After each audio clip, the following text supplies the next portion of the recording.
ತುಮಕೂರು ಜಿಲ್ಲೆಯಲ್ಲಿ ಇದು ಒಂದು ಐತಿಹಾಸಿಕ ಸಮಾವೇಶ ಅಂತ ಹೇಳಿದ್ರೆ ಅತಿಶಯೋಕ್ತಿ ಆಗಲಾರದು. ಇಷ್ಟೊಂದು ದೊಡ್ಡ ಪ್ರಮಾಣದಲ್ಲಿ ಸಮಾವೇಶವನ್ನು ಸಂಘಟನೆ ಮಾಡಿದಂಥ ಡಾಕ್ಟರ್ ಜಿ ಪರಮೇಶ್ವರ್ ಅವರಿಗೆ, ಜಿಲ್ಲೆಯ ಎಲ್ಲ ಶಾಸಕರುಗಳಿಗೆ, ಮಾಜಿ ಶಾಸಕರುಗಳಿಗೆ, ಅಧ್ಯಕ್ಷರಿಗೆ, ಜಿಲ್ಲೆಯ ಎಲ್ಲ ಅಧಿಕಾರಿ ಸ್ನೇಹಿತರಿಗೆ ನಾನು ಮೊದಲಲ್ಲಿ ಧನ್ಯವಾದಗಳನ್ನು ಹೇಳಲಿಕ್ಕೆ ಬಯಸ್ತಾ ಇದ್ದೇನೆ.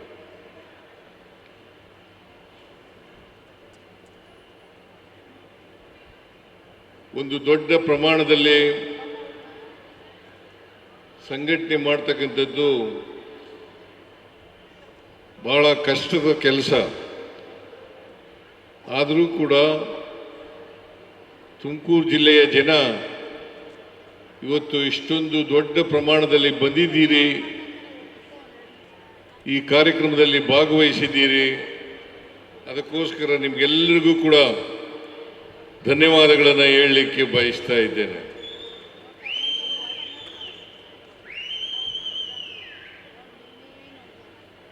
ಡಾಕ್ಟರ್ ಪರಮೇಶ್ವರ್ ಅವರೇ ಸ್ವತಃ ನಮ್ಮ ಸರ್ಕಾರಕ್ಕೆ 3 ವರ್ಷ ತುಂಬುತ್ತಾ ಇದೆ. 3 ವರ್ಷದ ಕಾರ್ಯಕ್ರಮವನ್ನು ತುಮಕೂರಿನಲ್ಲಿ ಮಾಡ್ತೇನೆ ಅಂತ ಹೇಳಿದರು. ನಾನು ಕೃಷ್ಣ ಬೈರೇಗೌಡರಿಗೆ ಮಾತಾಡಿದೆ. ಕೃಷ್ಣ ಬೈರೇಗೌಡರು ಕೂಡ ಈ ಕಾರ್ಯಕ್ರಮ ತುಮಕೂರಿನಲ್ಲಿ ಮಾಡಲಿಕ್ಕೆ ಒಪ್ಪಿಕೊಂಡ್ರು. ಹಾಗಾಗಿ ನಮ್ಮ 3ನೇ ವರ್ಷದ ಅವಧಿಯ ಕಾರ್ಯಕ್ರಮವನ್ನು ತುಮಕೂರಿನಲ್ಲಿ ಮಾಡ್ತಾ ಇದ್ದೇವೆ.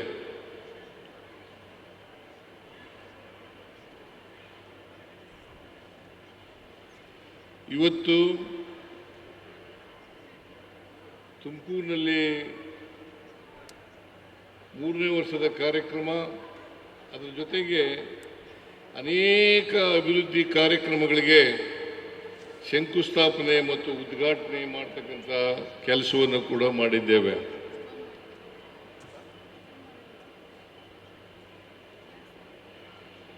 ಇವತ್ತು ತುಮಕೂರಿನಲ್ಲಿ ಒಂದು ವಸ್ತು ಪ್ರದರ್ಶನ ಕೂಡ ಏರ್ಪಾಡಾಗಿತ್ತು. ಆ ವಸ್ತು ಪ್ರದರ್ಶನದಲ್ಲಿ ನಮ್ಮ ಸರ್ಕಾರ ಬಂದ ಮೇಲೆ 3 ವರ್ಷಗಳಲ್ಲಿ ಆಗಿರ್ತಕ್ಕಂಥ ಎಲ್ಲ ತುಮಕೂರಿನಲ್ಲಿ ಆಗಿರ್ತಕ್ಕಂಥ ಅಭಿವೃದ್ಧಿ ಕಾರ್ಯಕ್ರಮಗಳು, ಸವಲತ್ತು ವಿತರಣಾ ಕಾರ್ಯಕ್ರಮಗಳು, ಇವೆಲ್ಲವನ್ನು ಕೂಡ ಜನರಿಗೆ ಪರಿಚಯಿಸ್ತಕ್ಕಂಥ ಕೆಲಸವನ್ನು ಡಾಕ್ಟರ್ ಪರಮೇಶ್ವರ್ ಅವರು ಮಾಡಿದ್ದಾರೆ.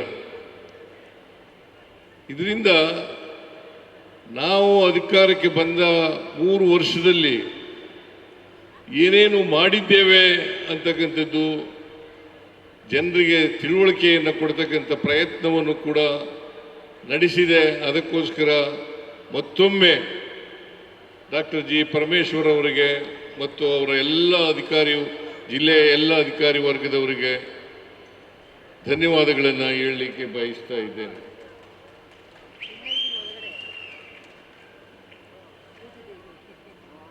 ನಾಳೆಗೆ ಅಂದರೆ 20ನೇ ತಾರೀಕು, ಮೇ 20ನೇ ತಾರೀಕು ನಾವು ಅಧಿಕಾರಕ್ಕೆ ಬಂದು 3 ವರ್ಷಗಳು ತುಂಬುತ್ತಾ ಇದೆ. 3 ವರ್ಷಗಳು ತುಂಬುತ್ತಾ ಇದೆ.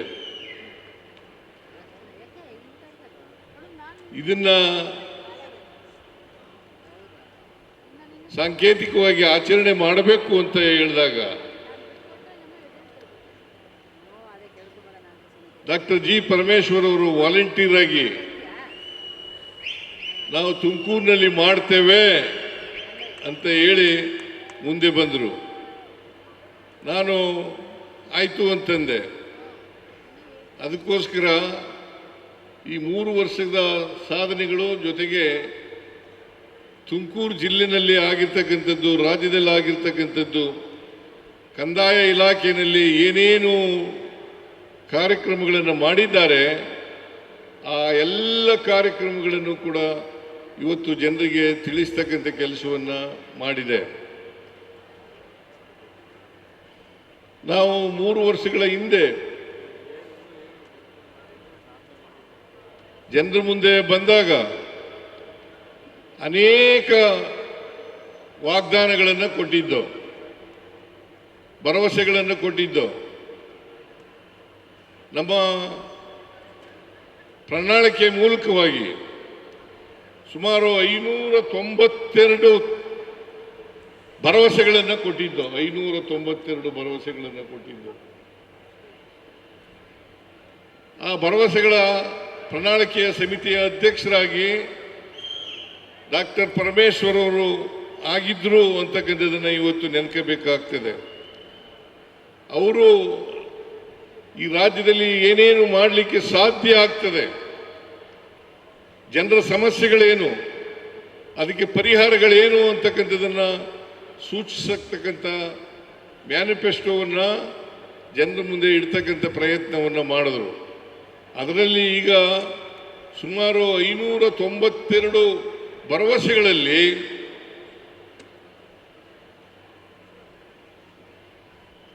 250ಕ್ಕೂ ಹೆಚ್ಚು ಭರವಸೆಗಳನ್ನು ಈಡೇರಿಸಿದ್ದೀವಿ. 250ಕ್ಕೂ ಹೆಚ್ಚು ಭರವಸೆಗಳನ್ನು ಈಡೇರಿಸಿದ್ದೀವಿ. ಉಳಿದ ಭರವಸೆಗಳನ್ನು ಕೂಡ ನಾವು ಈಡೇರಿಸ್ತೇವೆ ಅಂತಕ್ಕಂಥ ಮಾತುಗಳನ್ನು ಈ ಸಂದರ್ಭದಲ್ಲಿ ಹೇಳಲಿಕ್ಕೆ ಬಯಸ್ತಾ ಇದ್ದೇನೆ. ನಮ್ಮ ಸರ್ಕಾರ ಯಾವಾಗಲೂ ಕೂಡ ನುಡಿದಂತೆ ನಡೀತಕ್ಕಂಥ ಸರ್ಕಾರ. ಕೊಟ್ಟ ಮಾತನ್ನು ಉಳಿಸಿಕೊಳ್ತಕ್ಕಂಥ ಪ್ರಯತ್ನವನ್ನು ಮಾಡ್ತೇವೆ, ನುಡಿದಂತೆ ನಡೀತೇವೆ ಅಂತಕ್ಕಂಥದ್ದನ್ನ ಈಗಿನಿಂದ ಅಲ್ಲ, ಯಾವ್ಯಾವಾಗ ಕಾಂಗ್ರೆಸ್ ಸರ್ಕಾರ ಅಧಿಕಾರಕ್ಕೆ ಬಂದಿದೆ ಆ ಎಲ್ಲ ಕಾಲದಲ್ಲೂ ಕೂಡ ಭರವಸೆಗಳನ್ನು ಈಡೇರಿಸತಕ್ಕಂಥ ಪ್ರಯತ್ನವನ್ನು ಮಾಡಿದ್ದೇವೆ. ಈಗಲೂ ಕೂಡ 2013ರಲ್ಲಿ ಈ ರಾಜ್ಯದ ಜನರ ಆಶೀರ್ವಾದದಿಂದ, ಬೆಂಬಲದಿಂದ ನಾವು ಅಧಿಕಾರಕ್ಕೆ ಬಂದು, ನಾನು ಈ ರಾಜ್ಯದ ಮುಖ್ಯಮಂತ್ರಿಯಾದೆ. ಸುಮಾರು 165 ಭರವಸೆಗಳನ್ನು ಅವತ್ತು ಕೊಟ್ಟಿದ್ದು.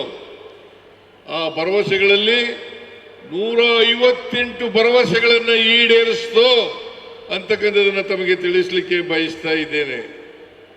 ಅದಲ್ಲದೆ ನಾವು ಪ್ರಣಾಳಿಕೆಯಲ್ಲಿ ಹೇಳದೇ ಇದ್ದಂತ ಸುಮಾರು 30 ಫ್ಲಾಗ್ಶಿಪ್ ಪ್ರೋಗ್ರಾಂಗಳನ್ನು ಮಾಡೋದು. ಇದು ನಮ್ಮ ಜನತೆಗೆ ಕೊಟ್ಟಂತ ವಚನಗಳಲ್ಲಿ ನಾವು ಹೇಗೆ ಈಡೇರಿಸಿದ್ದೇವೆ ಅಂತಕ್ಕಂಥದ್ದನ್ನು ತಮಗೆ ತಿಳಿಸಲಿಕ್ಕೆ ಬಯಸ್ತಾ ಇದ್ದೇನೆ. ಹಾಗೇನೆ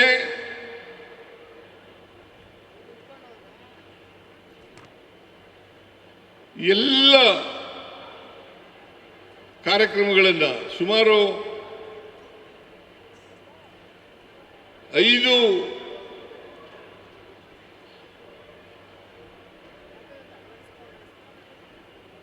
ವಚನಗಳನ್ನು ನಾವು ಜನರಿಗೆ ಕೊಟ್ಟಿದ್ದು. ಆ 5 ವಚನಗಳನ್ನು ಈ ವರ್ಷನೇ ಈಡೇರಿಸ್ತೀವಿ ಅಂತ ಹೇಳಿದ್ದು. ಆ ಗ್ಯಾರಂಟಿ ಯೋಜನೆಗಳನ್ನು ಇವತ್ತು ಈಡೇರಿಸಿದ್ದೇವೆ ಅಂತಕ್ಕಂಥದ್ದನ್ನು ನಾವು ತಮಗೆ ತಿಳಿಸಲಿಕ್ಕೆ ಬಯಸ್ತಾ ಇದ್ದೇನೆ. ಗ್ಯಾರಂಟಿ ಯೋಜನೆಗಳು ಶಕ್ತಿ ಯೋಜನೆ, ಗೃಹಲಕ್ಷ್ಮಿ ಯೋಜನೆ, ಗೃಹ ಜ್ಯೋತಿ ಯೋಜನೆ, ಅನ್ನಭಾಗ್ಯ ಕಾರ್ಯಕ್ರಮ, ಯುವ ನಿಧಿ ಕಾರ್ಯಕ್ರಮ, ಎಲ್ಲ ಕಾರ್ಯಕ್ರಮಗಳನ್ನು ಕೂಡ ನಾವು ಅಧಿಕಾರಕ್ಕೆ ಬಂದ ಒಂದೇ ವರ್ಷದಲ್ಲಿ ಇವನ್ನ ಜಾರಿ ಮಾಡಿದ್ದೇವೆ ಅಂತಕ್ಕಂಥ ಮಾತುಗಳನ್ನು ಹೇಳಲಿಕ್ಕೆ ಬಯಸ್ತಾ ಇದ್ದೇನೆ. ನಾವು ಇವುಗಳನ್ನು ಘೋಷಣೆ ಮಾಡಿದಾಗ ವಿರೋಧ ಪಕ್ಷದವರು ಹೇಳಿದರು, ಇವುಗಳನ್ನು ಜಾರಿ ಮಾಡಲಿಕ್ಕೆ ಸಾಧ್ಯ ಇಲ್ಲ, ಈ ದೇಶದ ಪ್ರಧಾನಮಂತ್ರಿ ಆದಿಯಾಗಿ ಅವರೂ ಕೂಡ ಹೇಳಿದ್ರು ಇವನ್ನ ಜಾರಿ ಮಾಡಲಿಕ್ಕೆ ಸಾಧ್ಯ ಇಲ್ಲ. ಒಂದು ವೇಳೆ ಜಾರಿ ಮಾಡಿದ್ರೆ ಆ ರಾಜ್ಯ ಆರ್ಥಿಕವಾಗಿ ದಿವಾಳಿ ಆಗ್ಬಿಡ್ತದೆ ಅಂತಕ್ಕಂಥ ಮಾತುಗಳನ್ನ ಹೇಳಿದ್ರು. ಇನ್ನೂ ಒಂದು ಹೆಜ್ಜೆ ಮುಂದೆ ಹೋಗಿ ಹೇಳಿದ್ರು ವಿರೋಧ ಪಕ್ಷದವರು, ಅಭಿವೃದ್ಧಿ ಕಾರ್ಯಕ್ರಮಗಳು ಕುಂಠಿತ ಆಗ್ತವೆ, ಅಭಿವೃದ್ಧಿ ಕಾರ್ಯಕ್ರಮಗಳು ಕುಂಠಿತ ಆಗ್ತವೆ, ಅಭಿವೃದ್ಧಿ ಕಾರ್ಯಕ್ರಮಗಳಿಗೆ ದುಡ್ಡಿಲ್ಲ, ಖಜಾನೆ ಖಾಲಿ ಆಗ್ತದೆ ಅಂತಕ್ಕಂಥ ಮಾತುಗಳನ್ನು ಹೇಳಿದರು. ನಾವು ಇವತ್ತು ಎಲ್ಲ ಗ್ಯಾರಂಟಿ ಯೋಜನೆಗಳನ್ನು ಜಾರಿ ಮಾಡಿ ಜನತೆಗೆ ಕೊಟ್ಟಿದ್ದಂಥ ಪ್ರಣಾಳಿಕೆಯಲ್ಲಿ ಹೇಳಿದ್ದಂಥ ಭರವಸೆಗಳನ್ನು ಕೂಡ ಈಡೇರಿಸಿ ಈ ರಾಜ್ಯದ ಅಭಿವೃದ್ಧಿಯನ್ನ ಮಾಡಿದ್ದೇವೆ ಅಂತಕ್ಕಂಥ ಮಾತುಗಳನ್ನು ಹೇಳಲಿಕ್ಕೆ ಬಯಸ್ತಾ ಇದ್ದೇನೆ. ಇವತ್ತು ನಾವು ಅಧಿಕಾರಕ್ಕೆ ಬಂದ ಮೇಲೆ ಒಂದೇ ತಿಂಗಳಲ್ಲಿ ಅಧಿಕಾರಕ್ಕೆ ಬಂದದು 20ನೇ ತಾರೀಕು, ಮೇ 20ನೇ ತಾರೀಕು, ಜೂನ್ 11ನೇ ತಾರೀಕಿಗೆ ಶಕ್ತಿ ಯೋಜನೆಯನ್ನ ಜಾರಿ ಮಾಡೋದು. ಜುಲೈ ತಿಂಗಳಲ್ಲಿ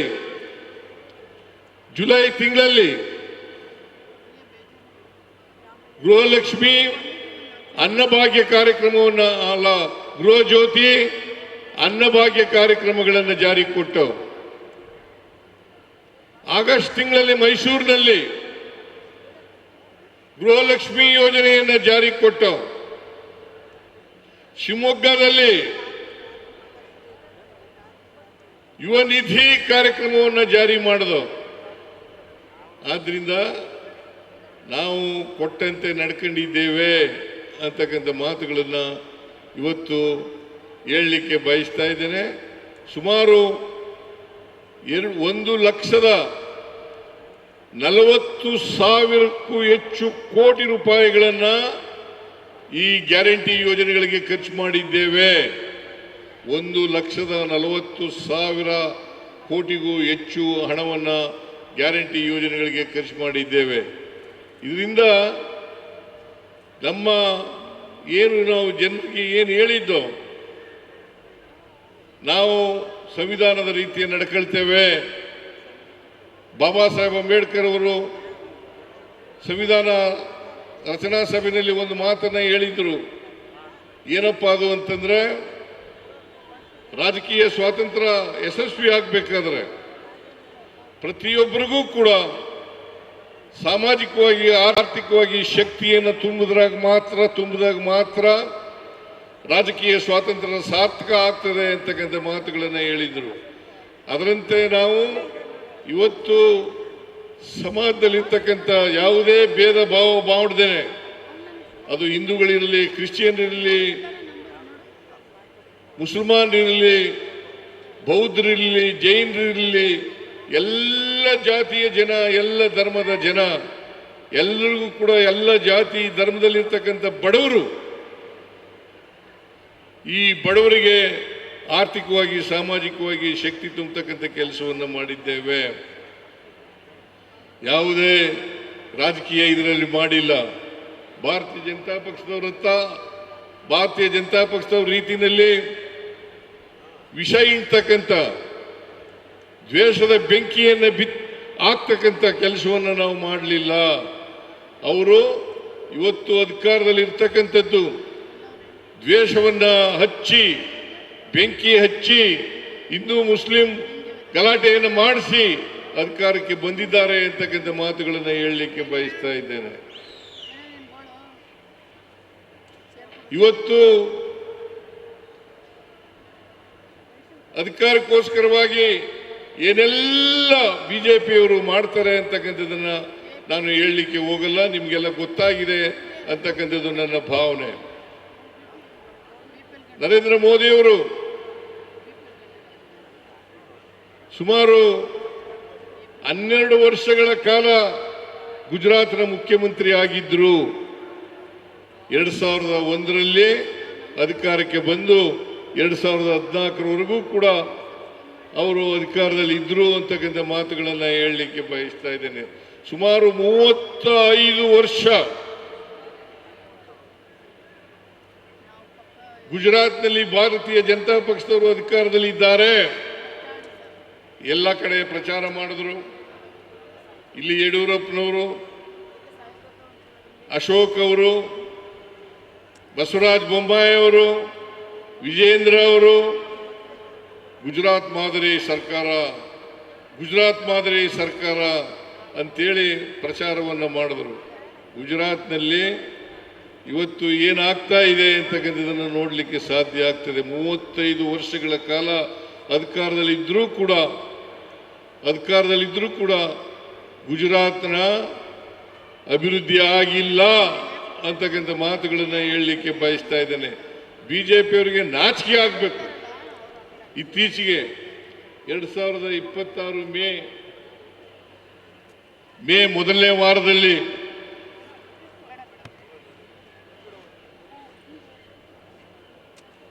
ಗುಜರಾತ್ನಲ್ಲಿ ಒಬ್ಬ ಕಾರ್ಮಿಕನ ಮಗಳು ಹೆಂಡತಿ, ಅವನು 2,000 ರೂಪಾಯಿ ಬಾಡಿಗೆನಲ್ಲಿದ್ದ. 2,000 ರೂಪಾಯಿ ಬಾಡಿಗೆನಲ್ಲಿದ್ದಂಥ ವ್ಯಕ್ತಿ ಬಾಡಿಗೆ ಕೊಡಕ್ಕಾಗಲಿಲ್ಲ. ಬಾಡಿಗೆ ಕೊಡಲೇ ಇದ್ದದಕ್ಕೆ ಮನೆ ಮಾಲೀಕ ಆ ಹೆಂಡತಿ ಮತ್ತು ಮಗಳನ್ನ, 13 ವರ್ಷದ ಮಗಳನ್ನ ಅತ್ಯಾಚಾರ ಮಾಡ್ತಕ್ಕಂಥ ಕೆಲಸವನ್ನ ಗುಜರಾತ್ನಲ್ಲಿ ಮಾಡಿದ್ದಾರೆ.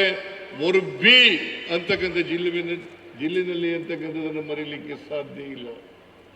ಮೊರ್ಬಿ ಅಂತ ಗುಜರಾತ್ನಲ್ಲಿ ಒಂದು ಜಿಲ್ಲೆ ಇದೆ. ಆ ಮೊರ್ಬಿ ಅಂತಕ್ಕಂಥ ಜಿಲ್ಲೆನಲ್ಲಿ 13 ವರ್ಷದ ಬಾಲಕಿ,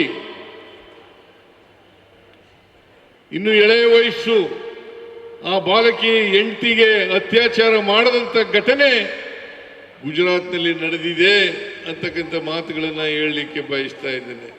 ಅದರಿಂದ ಇವತ್ತು ಗುಜರಾತ್ ಮಾದರಿ ಅಲ್ಲ, ಕರ್ನಾಟಕ ಸರ್ಕಾರ ನಾವು ಏನು ಮಾಡ್ತಾ ಇದ್ದೀವಿ ಇದು ಮಾದರಿಯಾದಂಥ ಸರ್ಕಾರ ಅಂತಕ್ಕಂಥ ಮಾತುಗಳನ್ನು ತಮಗೆ ತಿಳಿಸಲಿಕ್ಕೆ ಬಯಸ್ತಾ ಇದ್ದೇನೆ.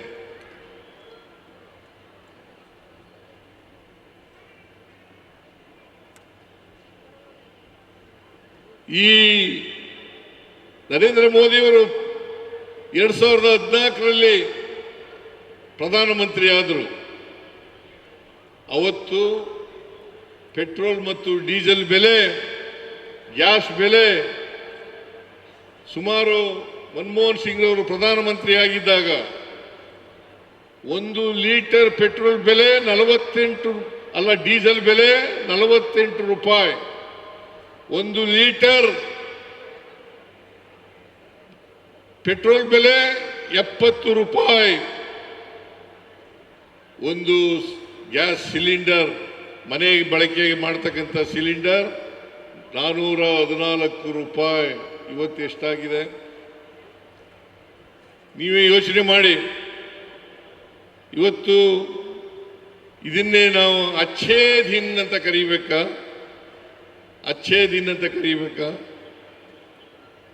ಈಗ ಮೊನ್ನೆ 3 ರೂಪಾಯಿಗೂ ಹೆಚ್ಚು ಪೆಟ್ರೋಲು, ಡೀಸೆಲ್, ಗ್ಯಾಸ್ ಬೆಲೆಯನ್ನು ಹೆಚ್ಚು ಮಾಡಿದ್ದಾರೆ. ಇದಕ್ಕೆ ಕಾರಣ ಏನು ಅಂತಂದ್ರೆ, ಕೊಡ್ತಾ ಇರ್ತಕ್ಕಂಥ ಕಾರಣ, ಅಲ್ಲಿ ಯುದ್ಧ ನಡೀತಾ ಇದೆ. ಇದೇ ನರೇಂದ್ರ ಮೋದಿಯವರು ಟ್ರಂಪ್, ಅಮೆರಿಕ ಅಧ್ಯಕ್ಷ ಟ್ರಂಪ್ ಅವರು ಬಾಲ ಹಿಡ್ಕೊಂಡು ಸುತ್ತಾ ಇದ್ರು. ಗುಜರಾತ್ನಲ್ಲಿ ಮತ್ತು ಅಮೆರಿಕಾದಲ್ಲಿ ಈ ಸಾರಿ ಟ್ರಂಪ್ ಸರ್ಕಾರ ಅಂತೇಳಿ ಭಾಷಣ ಮಾಡಿದ್ರು. ಟ್ರಂಪ್ ಸರ್ಕಾರ ಬಂತು. ಇವತ್ತು ಇರಾನ್ ಮೇಲೆ ಯುದ್ಧ ಆಯಿತು. ಅಮೆರಿಕದ ಚಿತಾವಣೆಯಿಂದ ಯುದ್ಧ ನಡೀತು. ಇಸ್ರೇಲ್ ಅಮೆರಿಕ ಸೇರ್ಕೊಂಡು ಇರಾನ್ ಮೇಲೆ ಯುದ್ಧ ನಡೀತು. ಏನೆಲ್ಲ ಅನಾಹುತಗಳಾದವು. ಆದರೆ ನರೇಂದ್ರ ಮೋದಿ ಒಂದು ವಿಷಾದನೂ ಕೂಡ ವ್ಯಕ್ತ ಮಾಡಲಿಲ್ಲ. ಇದನ್ನ ತಾವು ಅರ್ಥ ಮಾಡ್ಕೋಬೇಕಾಗ್ತದೆ. ಇವತ್ತು ಏನಾದರೂ ದೇಶದಲ್ಲಿ ಬೆಲೆ ಏರಿಕೆ ಆಗಿದ್ರೆ ಇದಕ್ಕೆ ನೇರವಾಗಿ ಕಾರಣ ನರೇಂದ್ರ ಮೋದಿಯವರು ಅಂತಕ್ಕಂಥದ್ದನ್ನು ತಿಳ್ಕೋಬೇಕಾಗ್ತದೆ. ಹಾಗಾದರೆ ಇವ್ರ ಕಾಲದಲ್ಲಿ ಯಾರು ಲಾಭವನ್ನು ಪಡ್ಕೊಂಡ್ರು ಅಂತಂತಂದ್ರೆ ಅದಾನಿ ಮತ್ತು ಅಂಬಾನಿ. ಅದಾನಿಯವರ 2014ರಲ್ಲಿ ಅವರ ಒಟ್ಟು ಆದಾಯ ಇದ್ದದ್ದು 16,500 ಕೋಟಿ. ಇವತ್ತು ಎಷ್ಟಿದೆ ಗೊತ್ತಾ? 8 ಲಕ್ಷ ಕೋಟಿ. 8 ಲಕ್ಷ ಕೋಟಿ. ಹಾಗೇನೆ ಅಂಬಾನಿನೂ ಕೂಡ ಆರ್ಥಿಕವಾಗಿ ಬೆಳವಣಿಗೆಯನ್ನು ಮಾಡಿದ್ದಾರೆ. ಇವರು ನರೇಂದ್ರ ಮೋದಿಯವರ ಕಾಲದಲ್ಲಿ ಇವರು ಪ್ರಧಾನಮಂತ್ರಿ ಆದಮೇಲೆ 12 ವರ್ಷಗಳ ಕಾಲದಲ್ಲಿ ಅಂಬಾನಿ ಅದಾನಿ ಲಾಭ ಮಾಡ್ಕೊಂಡ್ರೆ ಹೊರತು ಸಾಮಾನ್ಯ ಜನರಲ್ಲ, ಮಧ್ಯಮ ವರ್ಗದ ಜನರಲ್ಲ ಅಂತಕ್ಕಂಥದ್ದನ್ನು ತಾವೆಲ್ಲರೂ ಕೂಡ ಅರ್ಥ ಮಾಡ್ಕೋಬೇಕಾಗ್ತದೆ. ಅದರಿಂದ ನರೇಂದ್ರ ಮೋದಿಯವರು ಬಹಳ ಜನ ಓಟ್ ಹಾಕಿದ್ರು. ನರೇಂದ್ರ ಮೋದಿ ಮೋದಿ ಮೋದಿ ಮೋದಿ ಅನ್ಕೊಂಡು ಈ ದೇಶದಲ್ಲಿ ಓಟ್ ಹಾಕಿದ್ರು. ಇವತ್ತು ಅವರಿಗೆಲ್ರಿಗೂ ಕೂಡ ಭ್ರಮ ನಿರಸನ ಆಗಿದೆ ಅಂತಕ್ಕಂಥ ಮಾತುಗಳನ್ನು ಹೇಳಲಿಕ್ಕೆ ಬಯಸ್ತಾ ಇದ್ದೇನೆ. ಹಾಗಾಗಿ ನಾವು ಅಧಿಕಾರಕ್ಕೆ ಬಂದ 3 ವರ್ಷದಲ್ಲಿ ಅನೇಕ ಅಭಿವೃದ್ಧಿ ಕೆಲಸಗಳನ್ನು ಈಗ ನಾಳೆ ಆದಮೇಲೆ 4ನೇ ವರ್ಷ ಆಗ್ತದೆ ಜಾರಿಗೆ ಬಂದ ಮೇಲೆ. ನಾವು 2028ಕ್ಕೂ ಕೂಡ ಅಧಿಕಾರಕ್ಕೆ ಬಂದೇ ಬರ್ತೀವಿ. 28ರಲ್ಲೂ ಕೂಡ ಅಧಿಕಾರಕ್ಕೆ ಬಂದೇ ಬರ್ತೀವಿ ಅಂತಕ್ಕಂಥ ಮಾತುಗಳನ್ನು ಹೇಳಲಿಕ್ಕೆ ಬಯಸ್ತಾ ಇದ್ದೇನೆ.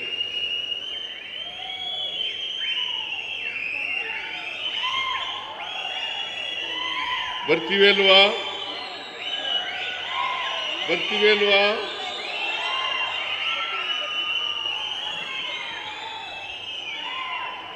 2028ಕ್ಕೆ ವಿಧಾನಸಭಾ ಚುನಾವಣೆ ನಡೀತದೆ. ಆಗ ಮತ್ತೆ ಕಾಂಗ್ರೆಸ್ ಅಧಿಕಾರಕ್ಕೆ ಬರ್ತದೆ. ಈ ರಾಜ್ಯದ ಅಭಿವೃದ್ಧಿ, ಸರ್ವತೋಮುಖವಾದಂಥ ಅಭಿವೃದ್ಧಿಯನ್ನು ಮಾಡ್ತಕ್ಕಂಥ ಕೆಲಸವನ್ನು ಮಾಡ್ತೇವೆ ಅಂತಕ್ಕಂಥ ಮಾತುಗಳನ್ನು ಹೇಳಲಿಕ್ಕೆ ಬಯಸ್ತಾ ಇದ್ದೇನೆ. 28ರಲ್ಲಿ ನಾವು ಕೊಡ್ತಕ್ಕಂಥ ಪ್ರಣಾಳಿಕೆ, ಆ ಪ್ರಣಾಳಿಕೆ ಈ ರಾಜ್ಯದ ಆರ್ಥಿಕವಾಗಿ ಸಾಮಾಜಿಕವಾಗಿ ಬೆಳವಣಿಗೆಗೆ ಮತ್ತು ಎಲ್ಲ ಜನರು ಕೂಡ ಶಕ್ತಿ ಕೊಡ್ತಕ್ಕಂಥ ಕೆಲಸವನ್ನು ನಾವು ಮಾಡ್ತೇವೆ ಅಂತಕ್ಕಂಥ ಮಾತುಗಳನ್ನು ಈ ಸಂದರ್ಭದಲ್ಲಿ ಹೇಳಲಿಕ್ಕೆ ಬಯಸ್ತಾ ಇದ್ದೇನೆ. ನಮ್ಮ ಉದ್ದೇಶ ಕರ್ನಾಟಕ ರಾಜ್ಯವನ್ನು ಸರ್ವ ಜನಾಂಗದ ಶಾಂತಿಯ ತೋಟವನ್ನಾಗಿ ಮಾಡಬೇಕು.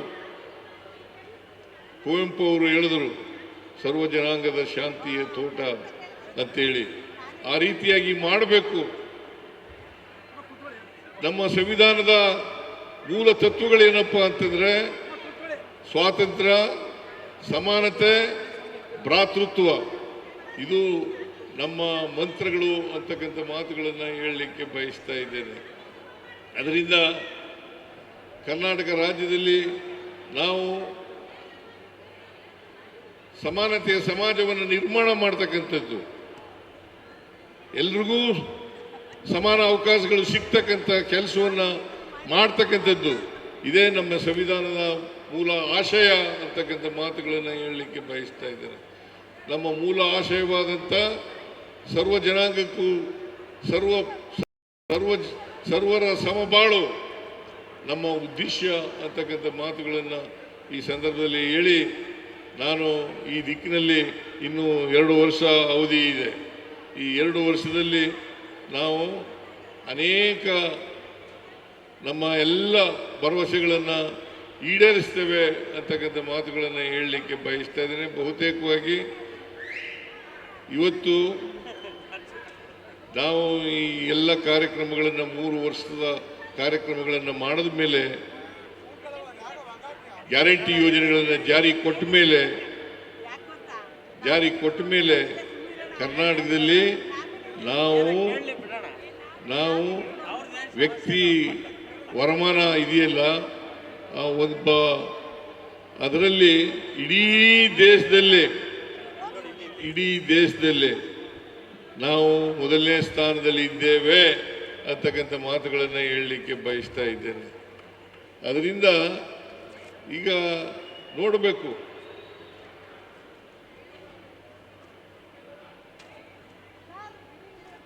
ಇಡೀ ದೇಶ GST ಬೆಳವಣಿಗೆಯಲ್ಲಿ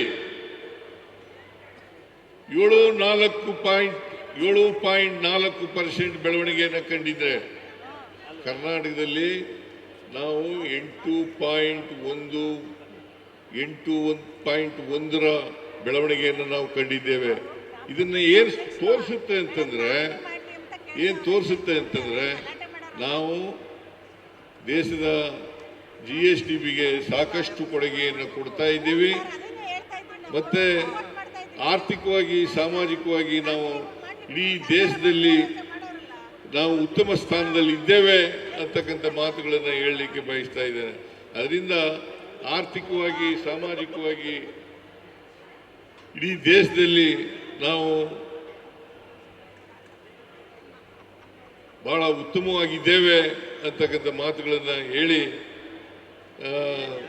ಬಿಜೆಪಿಯವರು ಏನು ಪ್ರಚಾರ ಮಾಡ್ತಾ ಇದ್ದಾರೆ, ಅಪಪ್ರಚಾರ ಮಾಡ್ತಾ ಇದ್ದಾರೆ ನಮ್ಮ ಮೇಲೆ, ಆ ಅಪಪ್ರಚಾರಗಳಿಗೆಲ್ಲ ಕೂಡ ಸುಳ್ಳು ರಾಜಕೀಯಕ್ಕೋಸ್ಕರ ಮಾಡ್ತಾ ಇದ್ದಾರೆ ಅಂತಕ್ಕಂಥ ಮಾತುಗಳನ್ನು ಹೇಳಲಿಕ್ಕೆ ಬಯಸ್ತಾ ಇದ್ದೇನೆ. ಅದರಿಂದ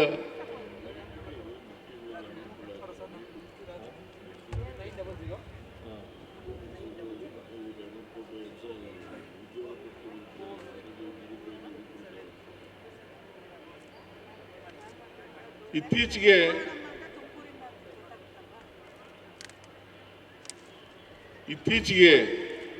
ನೀಟ್ ಪರೀಕ್ಷೆ ಆಯಿತು. ಪ್ರಶ್ನೆ ಪತ್ರಿಕೆ ಲೀಕ್ ಆಯಿತು. ಇದಕ್ಕೆ ಯಾರಪ್ಪ ಹೊಣೆ? ಇದಕ್ಕೆ ಹೊಣೆ ಕೇಂದ್ರ ಸರ್ಕಾರ, ನರೇಂದ್ರ ಮೋದಿಯವರ ಸರ್ಕಾರ. ನರೇಂದ್ರ ಮೋದಿಯವರು ಈ ಜವಾಬ್ದಾರಿಯನ್ನು ತಗೊಳ್ಬೇಕಾಗ್ತದೆ. ಅಷ್ಟೇ ಅಲ್ಲ, ಸುಮಾರು 22 ಲಕ್ಷ ವಿದ್ಯಾರ್ಥಿಗಳು ನೀಟ್ ಪರೀಕ್ಷೆಯನ್ನು ಬರೆದಿದ್ರು. ಅದು ಲೀಕ್ ಆಯಿತು. ಈಗ ಪರೀಕ್ಷೆ ಮುಂದೂಡಿದ್ದಾರೆ. ಅನೇಕ ಜನ ಆತ್ಮಹತ್ಯೆಯನ್ನು ಮಾಡ್ಕೊಂಡ್ರು. ಈ ಆತ್ಮಹತ್ಯೆಗೆ ನೇರ ಕಾರಣ ಕೇಂದ್ರ ಸರ್ಕಾರ ಅಂತಕ್ಕಂಥ ಮಾತುಗಳನ್ನು ಹೇಳಲಿಕ್ಕೆ ಬಯಸ್ತಾ ಇದ್ದೇನೆ. ಅದರಿಂದ ಈ ನೀಟ್ ಪರೀಕ್ಷೆನೂ ಕೂಡ ಮಾಡೋಕ್ಕಾಗಲಿಲ್ಲ. ನಾವು CET ಪರೀಕ್ಷೆ ಮಾತಿನಲ್ಲಿ ಮಾಡಿ ಅಂತ ಹೇಳಿದ್ದು, ಅದನ್ನು ಮಾಡಲಿಲ್ಲ. CET ಕರ್ನಾಟಕದಲ್ಲಿ ಇದ್ದಂಥ ಕಾಮನ್ ಎಂಟ್ರೆನ್ಸ್ ಟೆಸ್ಟ್, ಅದನ್ನು ಕೂಡ ಆ ಮಾದರಿನಲ್ಲಿ ಮಾಡಿ ಅಂತ ಹೇಳಿದ್ದು. ಆದರೂ ಕೂಡ ನಮ್ಮ ಸಲಹೆಯನ್ನು ಅವರು ತಿರಸ್ಕಾರ ಮಾಡಿ ಅವರು ನೀಟ್ ಪರೀಕ್ಷೆಯನ್ನು ಮಾಡಿದ್ರು.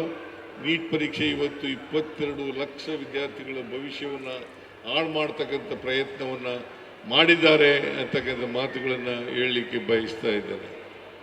ಇವತ್ತು ನಿರುದ್ಯೋಗ ಸುಮಾರು ದೇಶದಲ್ಲಿ 67% ನಿರುದ್ಯೋಗ ಇದೆ. ಇದೇ ಮೋದಿಯವರು ಹೇಳಿದರು 2014ರಲ್ಲಿ ನಾವು ಅಧಿಕಾರಕ್ಕೆ ಬಂದರೆ ಪ್ರತಿ ವರ್ಷ 2 ಕೋಟಿ ಉದ್ಯೋಗಗಳನ್ನು ಸೃಷ್ಟಿ ಮಾಡಿ ಯುವಕರಿಗೆ ಯುವತಿಯರಿಗೆ ಕೊಡ್ತೇವೆ ಅಂತಕ್ಕಂಥ ಮಾತುಗಳನ್ನು ಹೇಳಿದರು. ಅವರು ಪ್ರತಿ ವರ್ಷ ಅಂದರೆ ಈಗ 12 ವರ್ಷ ಅಧಿಕಾರದಲ್ಲಿದ್ದಾರೆ. ಈ 12 ವರ್ಷದಲ್ಲಿ 24 ಕೋಟಿ ನಿರುದ್ಯೋಗಿಗಳಿಗೆ ಉದ್ಯೋಗವನ್ನು ಕೊಡಬೇಕಾಗಿತ್ತು. ಆದರೆ ಅವರು 2 ಕೋಟಿ ಉದ್ಯೋಗನೂ ಕೂಡ ಸೃಷ್ಟಿ ಮಾಡಲಿಕ್ಕೆ ಸಾಧ್ಯ ಆಗಲಿಲ್ಲ ಈ 10 ವರ್ಷದಲ್ಲಿ. ಅದರಿಂದ ಅಚ್ಚೇ ದಿನ ಬರ್ತದೆ ಅಂತ ಹೇಳಿದ್ರಲ್ಲ, ಅದು ಇನ್ನೂ ಕೂಡ ಜಾರಿಯಾಗದೆ ಉಳಿದಿರ್ತಕ್ಕಂಥ ಭರವಸೆ, ನರೇಂದ್ರ ಮೋದಿಯವರು ಹೇಳಿದಂಥ ಭರವಸೆ. ವಿದೇಶದಲ್ಲಿ ಕಪ್ಪು ಹಣ ಇದೆ, ಆ ಕಪ್ಪು ಹಣವನ್ನು ತಗೊಬಂದು ಪ್ರತಿಯೊಬ್ಬರಿಗೂ ಕೂಡ ಅವರ ಅಕೌಂಟ್ಗಳಿಗೆ 15 ಲಕ್ಷ 15 ಲಕ್ಷ 15 ಲಕ್ಷ ಕೊಡ್ತೀವಿ ಅಂತ ಹೇಳಿ ರೈತರ ಆದಾಯವನ್ನು ದುಪ್ಪಟ್ಟು ಮಾಡ್ತೀವಿ ಅಂತ ಹೇಳಿದ್ರು.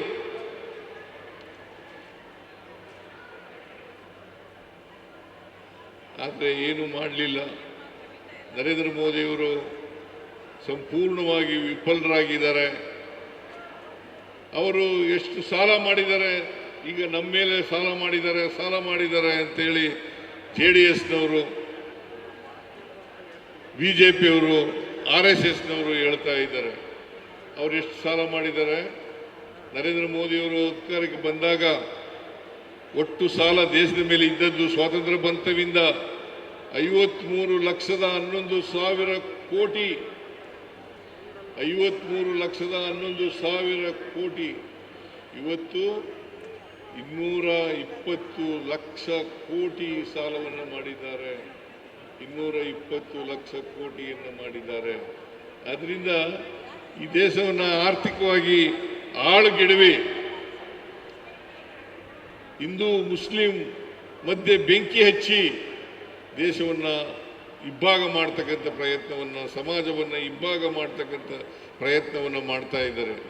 ನಾವು ನೆಮ್ಮದಿಯ ಗ್ಯಾರಂಟಿ ಸರ್ಕಾರವನ್ನು ಕೊಟ್ಟರೆ ಅವರು ನೆಮ್ಮದಿಯನ್ನು ಕಿತ್ಕೊಳ್ತಕ್ಕಂಥ ಸರ್ಕಾರವನ್ನು ಕೊಡ್ತಾರೆ ಅಂತಕ್ಕಂಥ ಮಾತುಗಳನ್ನು ಈ ಸಂದರ್ಭದಲ್ಲಿ ಹೇಳಲೇಬೇಕಾಗ್ತದೆ. ಅದರಿಂದ ತಾವೆಲ್ಲ ಯೋಚನೆ ಮಾಡಬೇಕು. ಈ ಬಿಜೆಪಿ ಅಧಿಕಾರದಲ್ಲಿ ಇದ್ದರೆ ಏನಾಗ್ತದೆ ದೇಶ ಅಂತಕ್ಕಂಥದ್ದನ್ನು ಯೋಚನೆ ಮಾಡಿ ಮುಂದೆ ಬರ್ತಕ್ಕಂಥ ಚುನಾವಣೆಯಲ್ಲಿ ನಿಮ್ಮ ಆಶೀರ್ವಾದ ಬೆಂಬಲ ಎಲ್ಲ ಇರಲಿ ಅಂತಕ್ಕಂಥ ಮಾತುಗಳನ್ನು ಹೇಳಿ ಮತ್ತೊಮ್ಮೆ ಜಿಲ್ಲೆಯ ಉಸ್ತುವಾರಿ ಸಚಿವರಿಗೆ ಮತ್ತೆ ಅವ್ರ ಜೊತೆಯಲ್ಲಿ ಕೆಲಸ ಮಾಡಿದಂಥ ಎಲ್ಲ ಶಾಸಕರಿಗೆ, ಅಧಿಕಾರಿಗಳಿಗೆ ಧನ್ಯವಾದಗಳನ್ನು ಸರ್ಕಾರದ ವತಿಯಿಂದ ಹೇಳಿ, ಕೃಷ್ಣ ಬೈರೇಗೌಡರಿಗೂ ಕೂಡ ಧನ್ಯವಾದಗಳನ್ನು ಹೇಳಿ ನನ್ನ ಮಾತುಗಳನ್ನು ಮುಗಿಸ್ತೇನೆ. ಜೈ ಹಿಂದ್, ಜೈ ಕರ್ನಾಟಕ, ಜೈ ಸಂವಿಧಾನ. ಮುಖ್ಯಮಂತ್ರಿಗಳಿಗೆ ಧನ್ಯವಾದ.